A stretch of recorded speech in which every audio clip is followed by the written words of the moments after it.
Buenas noches, vamos a platicar. ¿Qué nos habíamos quedado, verdad?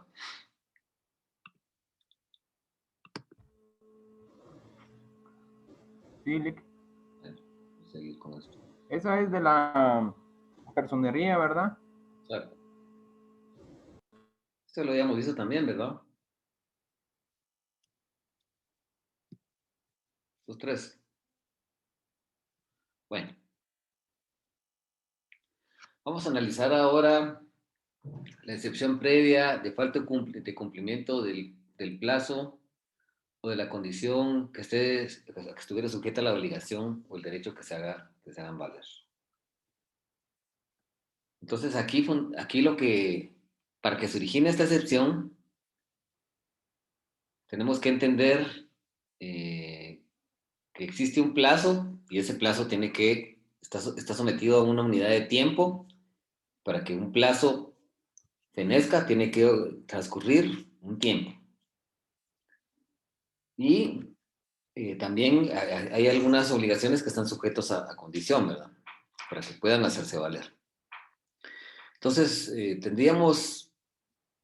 se fija un plazo y entonces alguien quiere ejecutar se fija un plazo, una unidad de tiempo, un transcurso de tiempo, y lo que sucede es que para poder cumplir una obligación generada de ese plazo, el plazo tiene que cumplirse. Por ejemplo, nosotros decimos, vamos a pagar 50,000 quetzales, pero nosotros vamos a esperar, el banco nos prestó 60,000 quetzales, nosotros tenemos que pagarlo, ¿sí? Y tenemos 10 meses para pagar.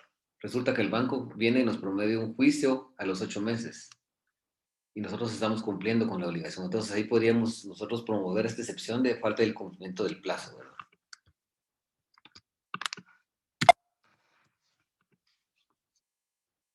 Sería Lick que no estuviera líquida exigible, ¿verdad? Exactamente. O podría ser un plazo para una obligación de hacer o no hacer, ¿verdad? A raíz de algún convenio, algún acuerdo, nosotros tenemos la obligación, por ejemplo, de demoler, por ejemplo, una pared o de construir una pared y no lo hacemos y nos lo exigen antes de que se vence ese plazo. Entonces ahí interpondría esa excepción de falta de cumplimiento de plazo. También ustedes saben que hemos platicado de aquí ya muchas veces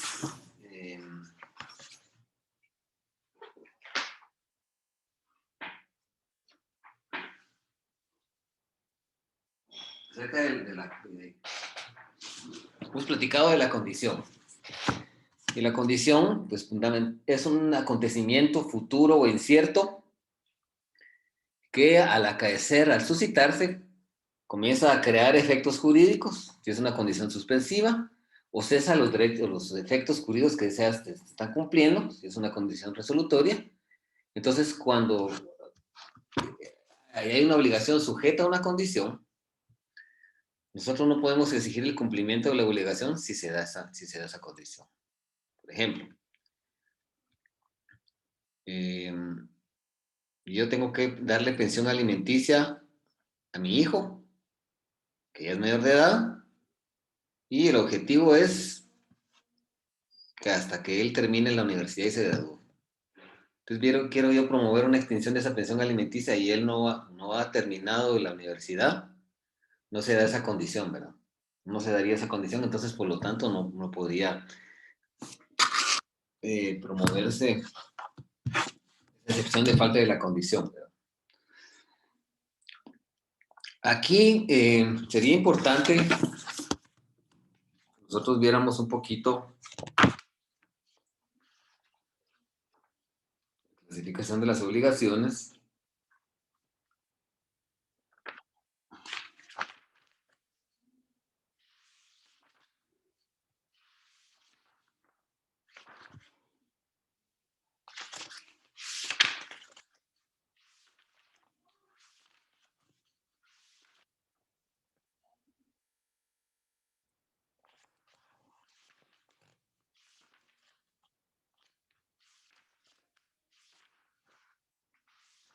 Analizamos nosotros el artículo,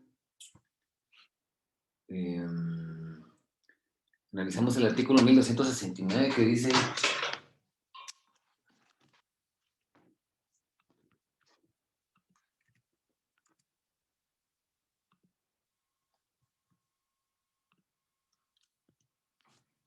Artículo 1269. Dice, en los negocios jurídicos condicionales, dice, la adquisición de los derechos, así como la resolución o pérdida de los ya adquiridos, depende del acontecimiento que constituye la condición. ¿Sí? El negocio condicional surte efectos desde el cumplimiento de la condición, salvo estipulación en contrario. Del 1271 dice, se pueden estipular cualesquiera condiciones que no sean contrarias a las leyes ni a la moral. Entonces, nosotros tenemos que pactar condiciones que sean válidas. Es una condición, pactamos, le vamos a pasar, le vamos a heredar una propiedad a alguien o le vamos a adjudicar, dar una adjudicación en pago con el requisito de que sea un día lluvioso, que pase un huracán cerca de su casa y que un elefante rosa esté sentado en su sala. Eso va a ser imposible, ¿verdad? Va a ser imposible. Pero pues, bien podríamos tener esa condición que yo pongo desde la universidad del hijo, o que, por ejemplo, que yo le tenga que comprar ciertas y determinadas reses a alguien con la condición de que por ejemplo, una vaca las dé a luz, por ejemplo, antes del mes de octubre, por ejemplo, o de un grupo de vacas, ¿verdad? ¿Cómo se llama un grupo de vacas? ¿Cómo se le dice eso? Una manada de vacas, ¿verdad? Entonces, esa es la condición. Un lote. Un lote de vacas, perdón. Entonces, esa es la condición, ¿verdad? Es un acontecimiento futuro y cierto que marca el nacimiento de una relación jurídica o la extinción de una relación jurídica, ¿verdad? Un clásico ejemplo es que nosotros, una condición resolutoria, por ejemplo, que estamos pasándole pensión alimenticia a nuestro hijo, ¿verdad? Y cuando cumple 18 años ya no tenemos derecho a hacerlo, pero para eso hay que seguir un juicio oral de extinción de pensión alimenticia, ¿verdad? Entonces, algo que es importante es que cuando nosotros vayamos a interponer esta excepción, nosotros no podemos interponer las dos excepciones a la vez, ¿sí? Porque la obligación o va a estar sujeto a un plazo o va a estar sujeto a una condición. No puede estar sujeta a las dos, ¿sí?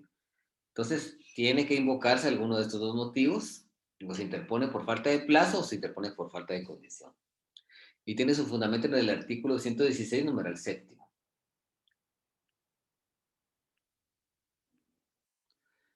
¿Hay alguna duda con respecto a esto? No, Lick. Muy bien.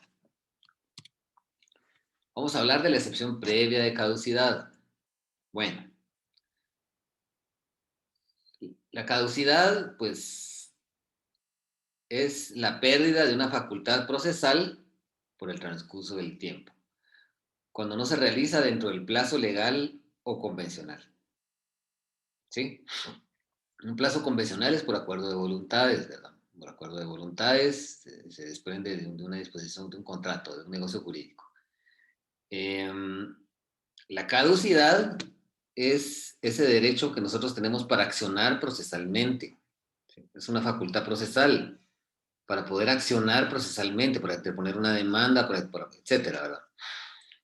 Tenemos el ejemplo del artículo 158 de estas de plazo legal, cuando no se promueve el divorcio dentro de los 6 meses en que ocurre la causal de divorcio. Si nosotros analizamos el artículo 158,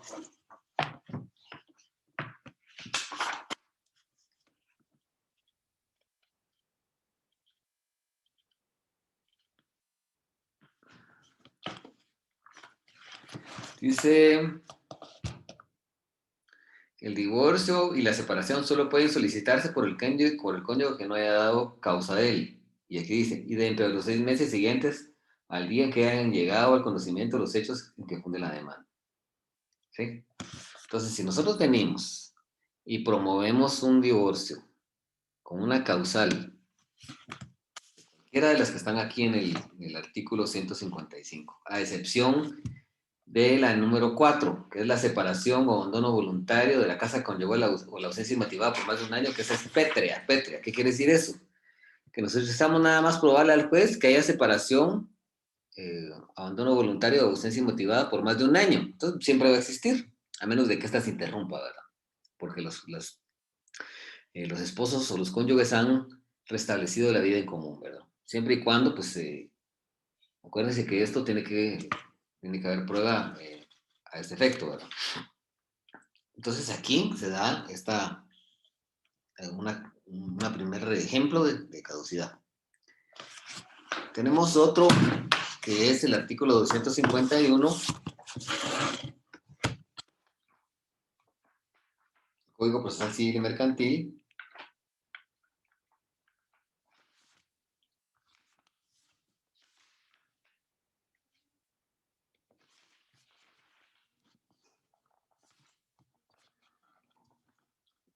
El artículo 249 nos establece, dice, los interdictos solo proceden respecto de bienes y de ninguna manera afectan cuestiones de propiedad y posesión en definitiva.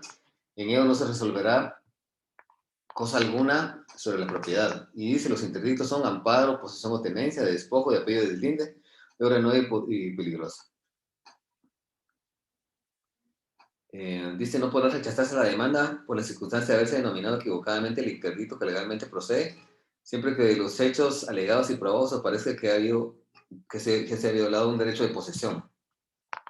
En tal caso, el juez resolverá de acuerdo con las normas del interdicto para que proceda para sustituir la cosa al estado anterior al hecho que motivó la demanda. Entonces, los interdictos son estos que están aquí, y para promover una demanda interdictal en la vía del juicio sumario, existe un año. Entonces, las acciones dice caducidad, artículo 251. Las acciones interdictales solo podrán interponerse dentro del año siguiente a la fecha en que ocurrió el hecho que las motiva. Es decir, hay un año.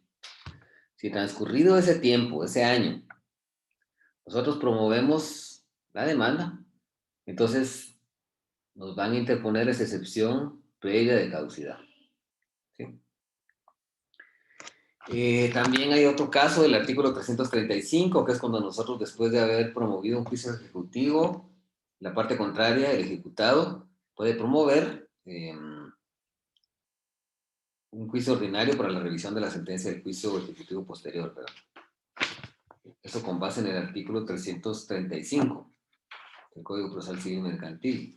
Dice, la sentencia dictada en un juicio ejecutivo no pasa en autoridad de cosa juzgada y lo decidido puede modificarse en juicio ordinario posterior. Este juicio solo puede promoverse cuando se haya cumplido la sentencia dictada en el juicio ejecutivo. Para conocer en el juicio ordinario posterior cualquiera que sea la naturaleza de la demanda que se interponga, es competente el mismo tribunal que conoció en primera instancia del juicio.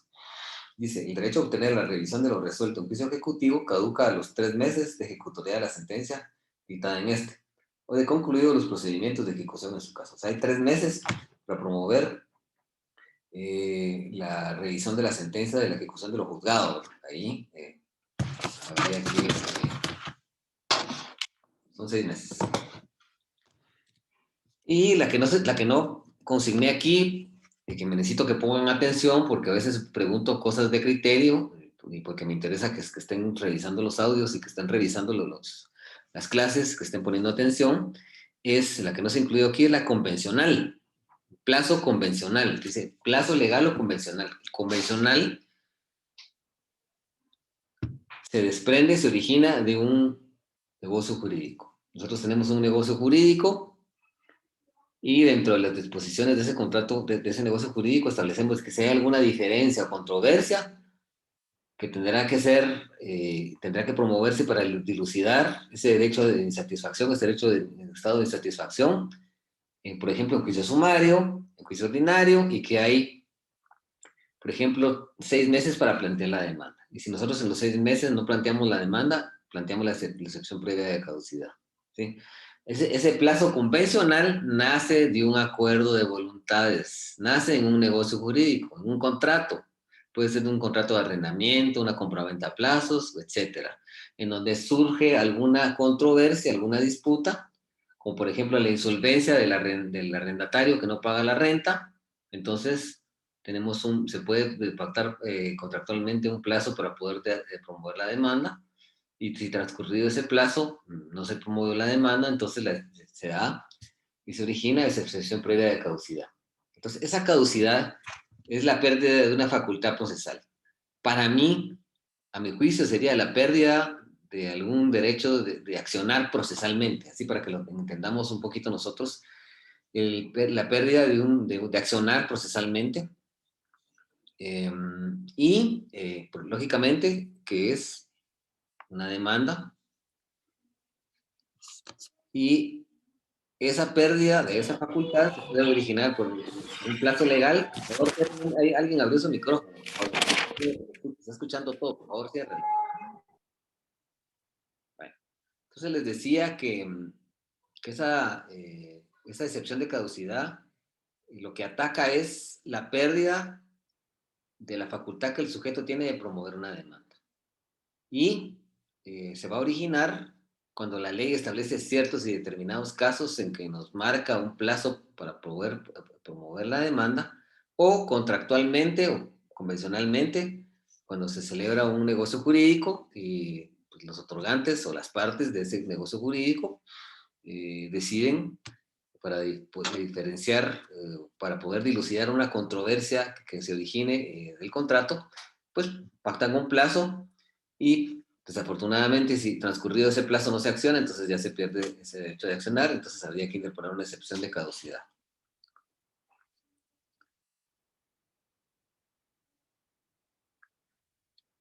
¿Tenemos alguna duda?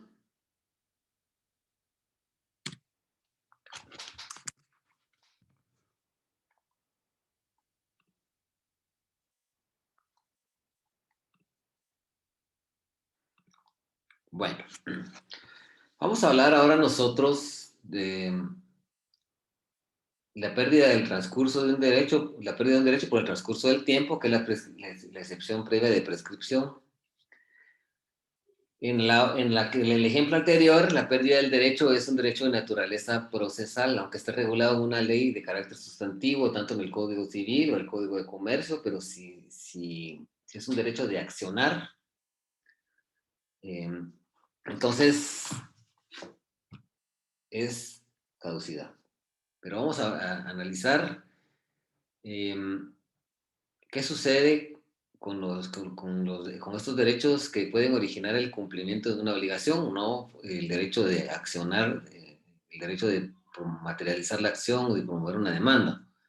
Cuando no se trata del derecho de materializar una acción o promover una demanda, que es el que diferencia de la prescripción,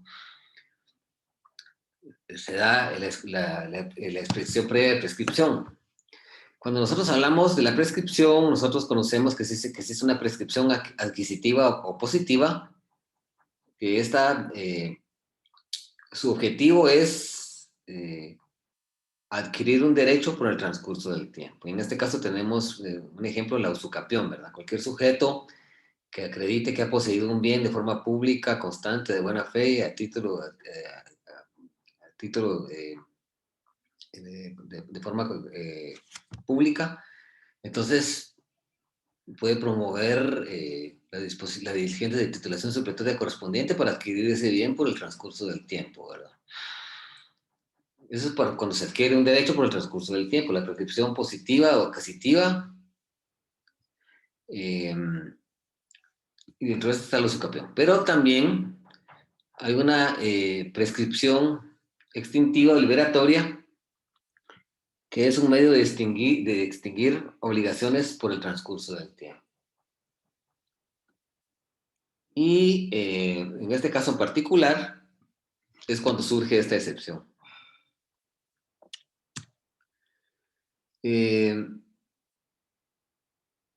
Esta excepción extintiva nace en el momento de la prescripción extintiva liberatoria. Y esta pérdida de un derecho de naturaleza sustantiva, que básicamente genera el cumplimiento de una obligación, esto no opera de oficio. Es decir, yo bien pude haber perdido un derecho, pero para poder materializar su prescripción, tendría que accionar a través de una demanda o a través de una excepción, porque esta prescripción, la prescripción de un derecho se puede accionar, puedo alegarlo a través de una demanda o también a través de una excepción. Pero hoy en día nosotros focalicémonos en la excepción de prescripción, donde un sujeto quiere ejercer a través de la vía del juicio ordinario o de cualquier otro juicio de conocimiento, el cumplimiento de una obligación que contractualmente tenía que cumplirse y no ha existido por el sujeto la oportunidad de cumplir con la prestación de ese negocio jurídico. Entonces, aquí puede invocarse esa excepción y surtiría efectos de una forma muy evidente, ¿verdad? Si nosotros analizamos el artículo 1501, Código Civil,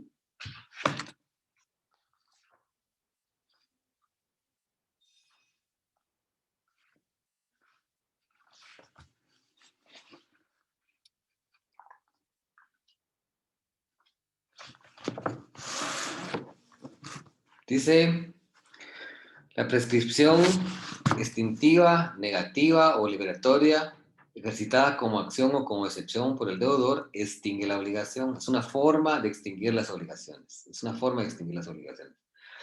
La prescripción de la obligación principal produce la prescripción de la obligación accesoria. ¿Sí? Y vamos a ver algunos casos en que opera, ¿verdad?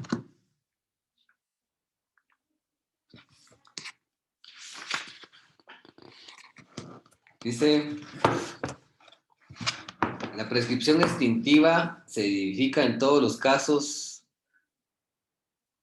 no mencionados en las disposiciones especiales por el transcurso de 5 años contados desde que la obligación pudo exigirse, y esta consiste en no hacer desde el acto contrario de la obligación. En este título vamos a encontrar cuándo prescriben obligaciones en casos determinados que vamos a analizar ahorita aquí, pero también existen, cuando no existe un precepto legal que establezca en cuánto tiempo se extingue o prescribe una obligación, tendríamos que aplicar el artículo 508, que es el término de 5 años. El término de 5 años. En materia mercantil, si nosotros analizamos el Código de Comercio,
el artículo 687 hay un ejemplo, dice, cuando habla del derecho de retener, de retención, de retener una cosa o bien de la prestación, que lo tiene que retener, por ejemplo, el acreedor, si el deudor no le paga, ¿verdad?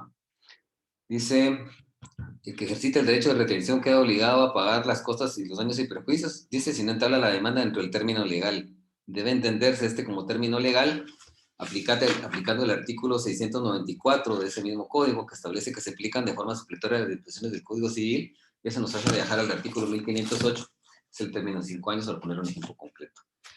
Y si nosotros analizamos el artículo 1509, dice: en las obligaciones a plazo y en las condicionales se cuenta el término de prescripción desde que el plazo se cumple o de la condición se verifica. Dice: la prescripción de la acción de garantía por razón de saneamiento se cuenta desde el día en que se da lugar a la evicción. Dicen las obligaciones con intereses, la prescripción del capital vencido al plazo se cuenta desde la fecha del último pago de los intereses. Dice la prescripción de la obligación de rendir cuentas comienza a correr desde el día en que el obligado termina su administración y de la acción para cobrar el saldo de aquellas desde el día en que se cuente que se han aprobado los intereses en sentencia firme.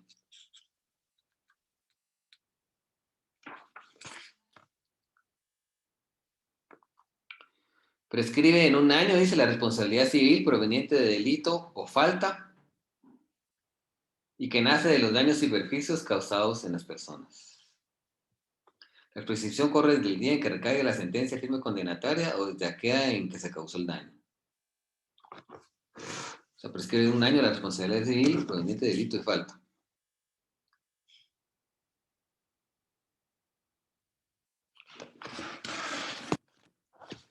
Dice, prescriben en 2 años, dice, los honorarios, sueldos, salarios, jornales y otras retribuciones por prestación de cualquier servicio. Dice, la acción de cualquier comerciante para cobrar el precio de los objetos vendidos. La acción de los dueños de hoteles y toda clase de hospedajes para cobrar el importe de las pensiones y de los fondistas y demás personas que suministran alimentos para cobrar el precio de estos. Las pensiones, rentas, alquileres y cualquier otras prestaciones periódicas no cobradas a su vencimiento y que se haga el cobro en virtud de acción real o de acción personal. En estos casos, la prescripción corre desde el día en que el acreedor puede exigir el pago. Dice, la obligación de rendir cuentas que tienen todos los que administren bienes ajenos y la acción para cobrar saldo de ellos prescriben en el término de 3 años. Las disposiciones del presente capítulo, bueno, o sea, tenemos casos específicos de prescripción, ¿verdad? Entonces, básicamente, la prescripción es la pérdida de un derecho a cumplir una prestación o a exigir una prestación, que la prestación es el elemento material de una obligación. Si nosotros estamos hablando de un contrato de compra-venta, la prestación, que es el elemento material de ese negocio jurídico, fundamentalmente es el pago del precio y la entrega de la cosa, de la propiedad. Entonces, cuando se da la prescripción, en los términos que hemos visto, ya sea 5 años o 2 o 3, en los plazos que hemos visto, que ese derecho a exigir esa obligación prescribe. Y si yo soy el demandado y me promueven una demanda y ese derecho a cumplir la obligación que está haciéndose valer, generalmente en un juicio ordinario, y yo no la puedo cumplir, o cualquier otro proceso de conocimiento, o que permita la tramitación en otro tipo de proceso de conocimiento, entonces yo como demandado promuevo la acción de prescripción. ¿Por qué? Porque ya transcurrió el tiempo que permite la normativa del Código Civil para poder exigir esa obligación. Entonces, en la defensa que hago yo como demandado, interpongo esa excepción de prescripción. No la vayamos a confundir con la caducidad. Son dos cosas distintas. La caducidad es la pérdida de la facultad de carácter procesal de demandar. Pero esta es un plazo o periodo de tiempo que nosotros tenemos para promover una demanda que se va a originar, que puede estar en el Código Procesal Civil Mercantil o puede estar en una norma sustantiva, pero es para demandar. En cambio, en este caso, lo que sucede es que por el transcurso del tiempo, el deudor, ¿sí?, queda eximido de la obligación de cumplir la prestación, de hacer valer la obligación, de cumplir con la prestación de una obligación. Se libera por el transcurso del tiempo. Es decir, hay una forma de extinguir las obligaciones que se llama prescripción. Así como hay una subrogación, así como existe también el pago, etcétera, otras formas de la comisión, otras formas de, perdón, la comisión no, así como, por ejemplo, la compensación, ¿verdad? La remisión, que es el perdón de la deuda, ¿verdad?, que es el perdón de la obligación, que son formas de extinción de las obligaciones. También la prescripción extintiva de la obligatoria es una forma de extinguir las obligaciones. Entonces, básicamente, cuando sucede eso, estamos ante la prescripción. Esa es la diferencia entre prescripción y caducidad, no hay que confundirlas. Reitero, la caducidad es la pérdida de accionar o demandar por el transcurso del tiempo. ¿Sí? Y esta otra es la extinción de una obligación por el transcurso del tiempo. Y si eso sucede, pues se interpone la excepción correspondiente. Entonces, si hay alguna duda con respecto a esto.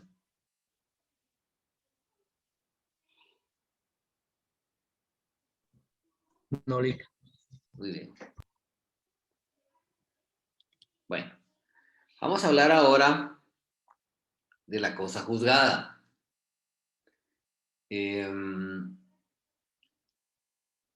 Si nosotros hemos promovido una demanda y esa demanda ha llegado a sentencia de primer grado, se interpone una apelación y luego se interpone una casación, que es el último recurso, y algunas veces hasta amparo en contra de esa casación. Entonces, es una sentencia que está basada en autoridad de cosa juzgada, es decir, esa sentencia ya se agotaron todos los recursos. ¿Sí? Entonces, cuando nosotros tenemos un proceso en donde nosotros promovemos y queremos hacer una pretensión, queremos hacer valer una pretensión, ya fue dilucidada en un proceso de conocimiento anterior. Y no obstante eso, nosotros volvemos a plantear, estamos solicitando la reivindicación de un inmueble. ¿Sí? Y esa reivindicación ya existe una sentencia basada en autoridad de cosas juzgadas, es decir, ya sea para apelación, ya sea para casación. Y no obstante eso, el actor vuelve a promover otra vez la demanda, en donde el objeto es el mismo, la pretensión es la misma y el demandado es el mismo. Entonces, el demandado puede interponer esta excepción previa de cosa juzgada, ¿sí? En donde ya hay cosa juzgada y por lo tanto no se puede volver a... no se puede demandar porque esa pretensión ya fue dilucidada en un juicio posterior.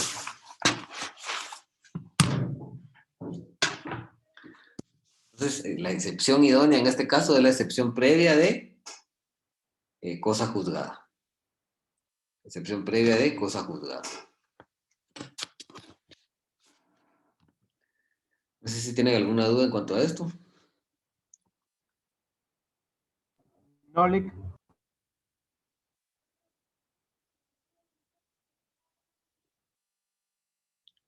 Bueno, por ahí más adelante ustedes en el ejercicio profesional van a tratar de establecer que existe una cosa juzgada formal y una cosa juzgada material. La que les estoy explicando ahorita es la formal.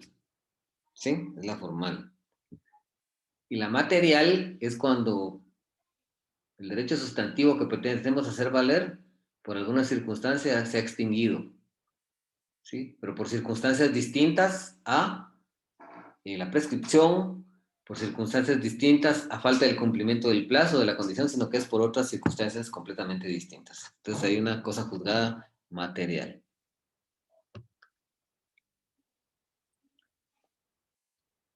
Bueno, ustedes saben que el artículo 2151 figura el contrato de transacción, el cual ya nosotros analizamos ya en la secuela del curso, me parece que un par de veces. Y pues, la transacción es un contrato, es un negocio jurídico de colaboración y de servicios, por el que, no, perdón, no es de colaboración ni de servicios. Es un contrato oneroso, por medio del cual las partes que están involucradas en un litigio o que pretenden involucrarse en un litigio o en un proceso de conocimiento, en una disputa de naturaleza judicial, mediante un acuerdo de voluntades que involucra realizarse concesiones recíprocas, es decir, ellos van a ceder en sus pretensiones de alguna forma, de común acuerdo, en un punto litigioso dudoso, con el objetivo de evitar el pleito que pueda promoverse o terminar el que ha principiado. ¿Cómo se hace eso? Pues tienen que ceder, alguien tiene que perder. Si yo estoy negociando con alguien y me voy a ir a una transacción, yo tengo una transacción ahorita de una persona que le debía 60,000 quetzales, una persona que le debía 60,000 quetzales perdón, le debía, sí, 54,000 quetzales a un cliente mío.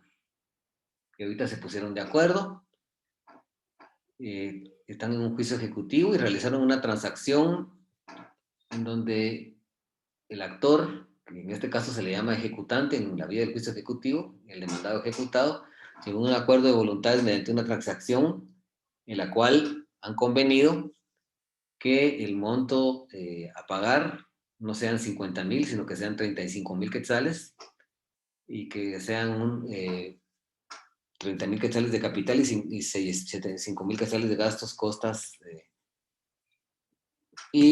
Entonces, fundamentalmente aquí, el eje de este asunto, el aspecto medular, el aspecto nuclear, es que el actor ha cedido, ha perdido 15,000 quetzales. Eso lo hace con el objeto de no seguir un proceso largo que puede continuar en unos 2 o 3 años más, porque la parte contraria puede promover algunos otros recursos y va a hacer que el proceso sea más largo, pues al final sería más beneficioso porque pues los gastos procesales y las costas serían mucho más, pero esta persona necesita su dinero ya. Entonces, cuando se da este tipo de negocio jurídico de transacción y el sujeto pretende volver a promover una demanda en un proceso de conocimiento en donde ya existió transacción, el demandado es susceptible de promover esta excepción de transacción y el título respectivo con el que debe acreditar documentalmente que esta transacción ya existió, pues básicamente es el documento contentivo de la transacción. Por favor, analicemos, a ver,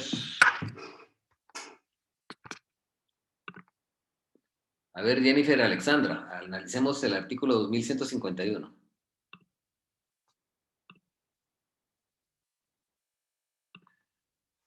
El Código Civil.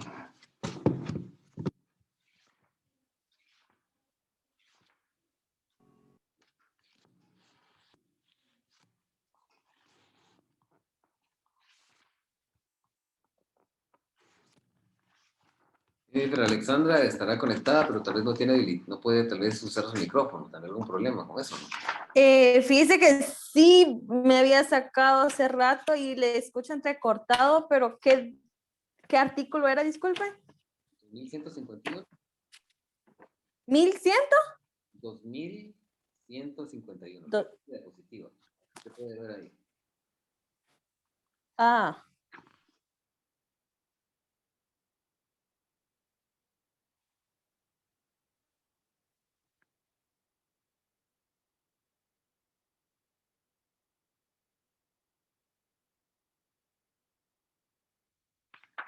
Lo voy a leer yo porque aún estamos perdiendo mucho tiempo. Dice: la transacción es un contrato por el cual las partes, mediante concesiones recíprocas, deciden en común acuerdo algún punto dudoso o litigioso, evitan el pleito que podrá promoverse o terminan el que ya ha principiado. Dice: para que la transacción sea válida, y aquí es donde nacen las excepciones, dice, que sea válida se requiere que las partes tengan capacidad para disponer de lo que sea objeto de la transacción, que las cosas o cuestiones sobre las cuales se transige sean dudosas o litigiosas, que las partes se prometan, cedan o den algo recíprocamente. Ceder es, le doy algo. Igual esta muchacha pudo haber hecho una transacción en donde le daba un vehículo a mi cliente o una casa o algo para que ella se quedara con el dinero, ¿verdad? Que tenían descontado que le están descontando en su trabajo, que ya es bastante. Para que la transacción sea válida se requiere que las partes tengan capacidad para disponer de lo que sea objeto de la transacción, que las cosas o cuestiones sobre las cuales se transige sean dudosas o litigiosas, que las partes se prometen, ceden o den algo recíprocamente. Cuando se celebre por medio de mandatario, esta tenga la facultad especial no solo para transigir, sino para los actos o contratos derivados de las transacciones que necesiten facultad especial, dice. 2153 dice: la transacción puede referirse a todos o solamente a alguno de los puntos controvertidos. Puede ser toda la pretensión o parte de esta. En todo caso, no se comprende en la transacción, sino lo que se ha expresado por las partes. Sea que la intención de ellas se hubiera manifestado en términos generales o especiales, o que conozca esta intención como consecuencia necesaria de lo expresado en el convenio.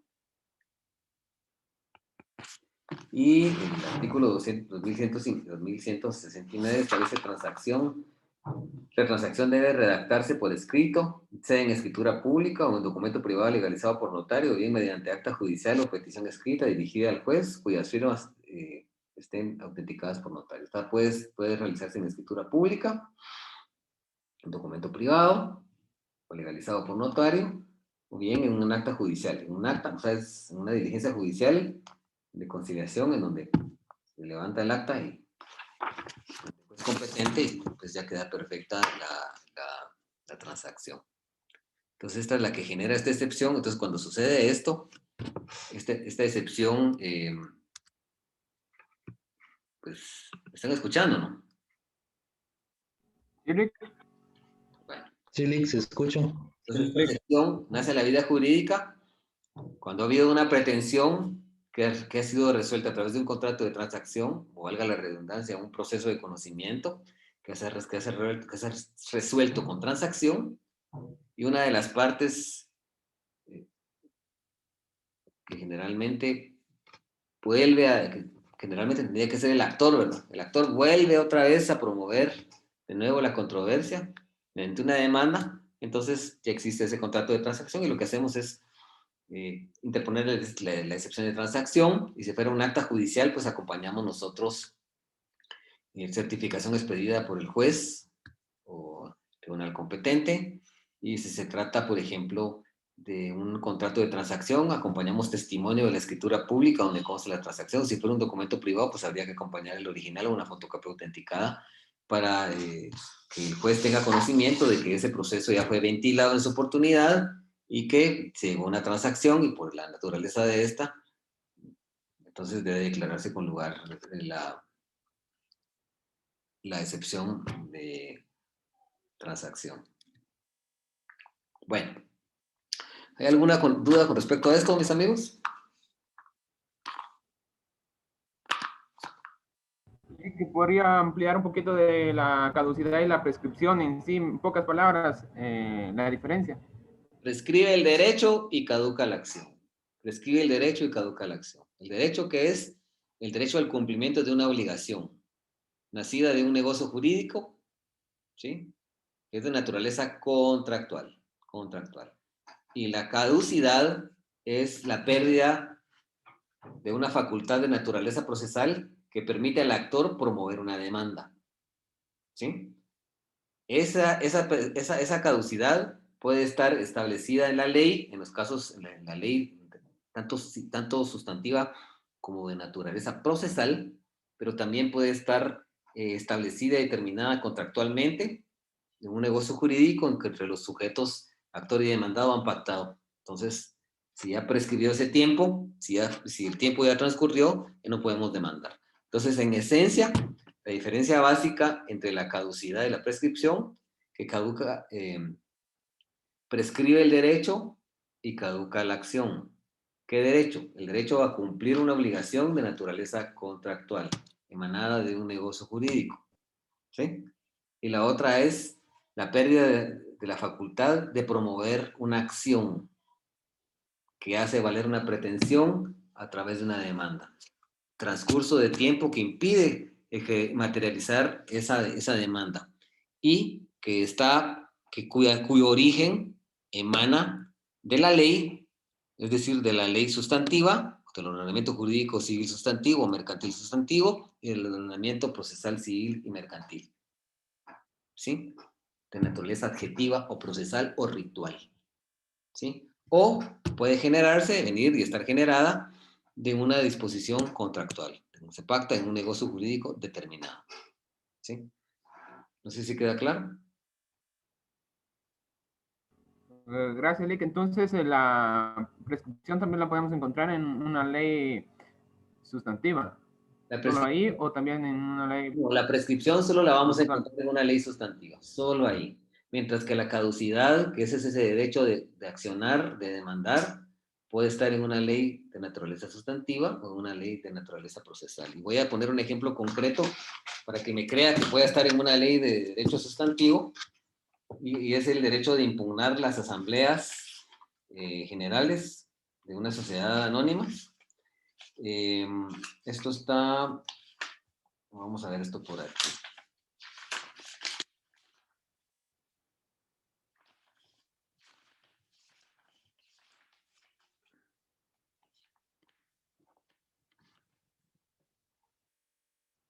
Aquí hay, artículo 158 dice caducidad.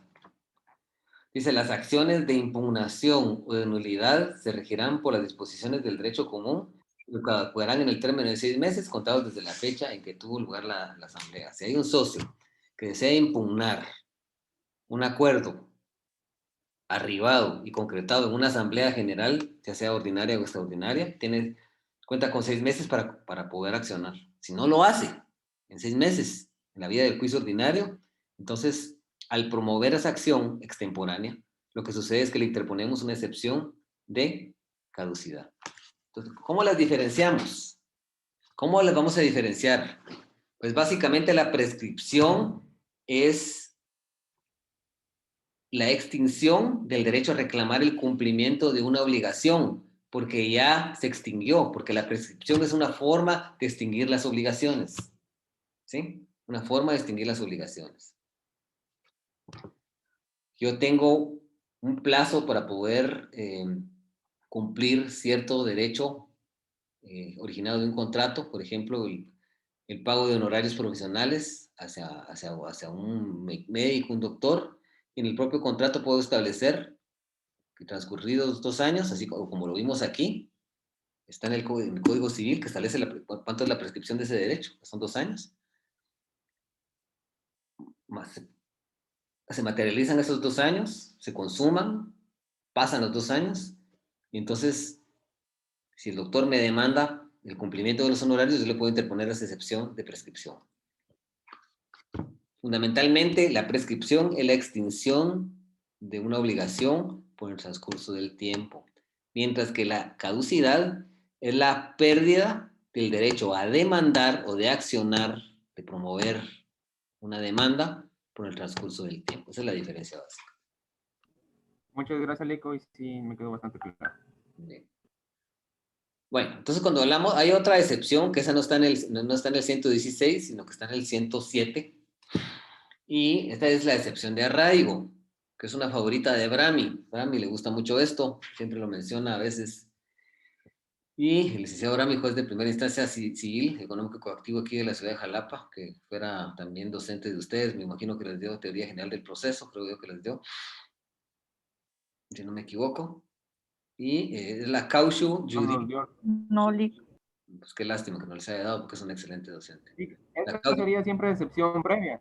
Sí, es excepción previa, es una excepción previa. Se llama cautio judictum solvi. Cautio judictum solvi. Cuando el actor es un extranjero, o sea, el que demanda, el demandante o actor es un extranjero, no residente en la República de Guatemala, es decir, hay un español que está en Guatemala, un francés, un mexicano, y no tiene su residencia en la República, no ha afincado su residencia de forma legal a través de los procedimientos que establece la Dirección General de Migración.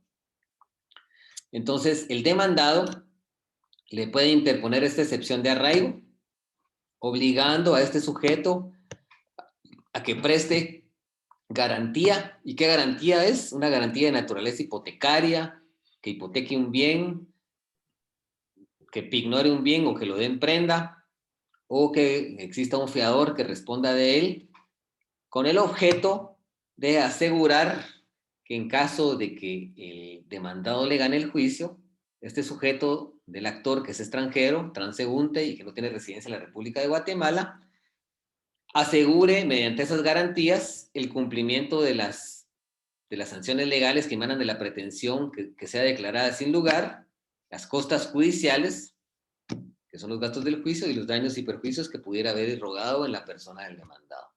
Entonces, para eso es esta excepción, para que este sujeto no se vaya del país y deje al otro con los brazos cruzados, sin poder garantizar, en caso de que no le pueda ganar, las sanciones legales que implican tener una sentencia de carácter que declare sin lugar esa pretensión, que implicaría el pago de costas, daños y perjuicios, y con eso se garantiza esos pagos.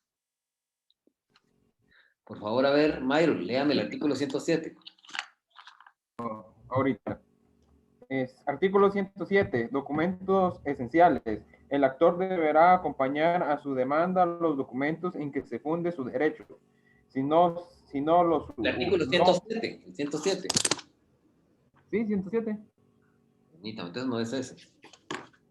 Yo creo que el link es el 400. Es el También tenía duda, Leo. creo. Iba a preguntar porque también si solo es para extranjeros, porque gracias al trabajo que usted nos dio, entendí yo que se podía el arraigo para personas que iban a salir del país, próximas a salir. Es el 117, disculpe. Perdonen. 117, léalo, por favor. Artículo 117. No arreglan Si el ustedes demandado- diapositivas, por favor. El que no lo arregle, es porque no viene a clases. Veámoslo. Artículo 117. Excepción de arraigo. Si el demandante fuere extranjero o transeúnte, será también excepción previa de la de garantizar las sanciones legales, costas, daños y perjuicios. No procede esta excepción. 1. Si el demandante prueba que en el país de su nacionalidad no se exige esta garantía a los guatemaltecos. 2. Si el demandado fuere también extranjero o transeúnte. Muy bien. Entonces, si en el país de origen a los guatemaltecos no se les exige esa garantía, no la tenemos por qué exigir a él, pero él tendrá que comprobar eso. ¿Sí? O si el demandado también es extranjero transeúnte, tampoco puede exigir eso. Bueno. Entonces, si tienen alguna duda de lo que hemos visto hoy, ¿tienen alguna duda? ¿Tienen alguna duda ustedes, jóvenes? Entonces, si fuera una persona que vive aquí pero va a salir del país, sería una medida cautelar, ya no sería una excepción de arraigo. Mire, pues, la excepción es un medio de destruir la demanda. En este caso, no, se le va a exigir a este sujeto que preste garantía, ¿sí? Por si él pierde el juicio, por los gastos del juicio y los daños y perjuicios que va a provocar en la persona del demandado. ¿Sí? Si él no garantiza, entonces el juez va a rechazar la demanda, la va a archivar. ¿Sí? Entonces, en este caso, en particular, cuando estamos hablando del arraigo,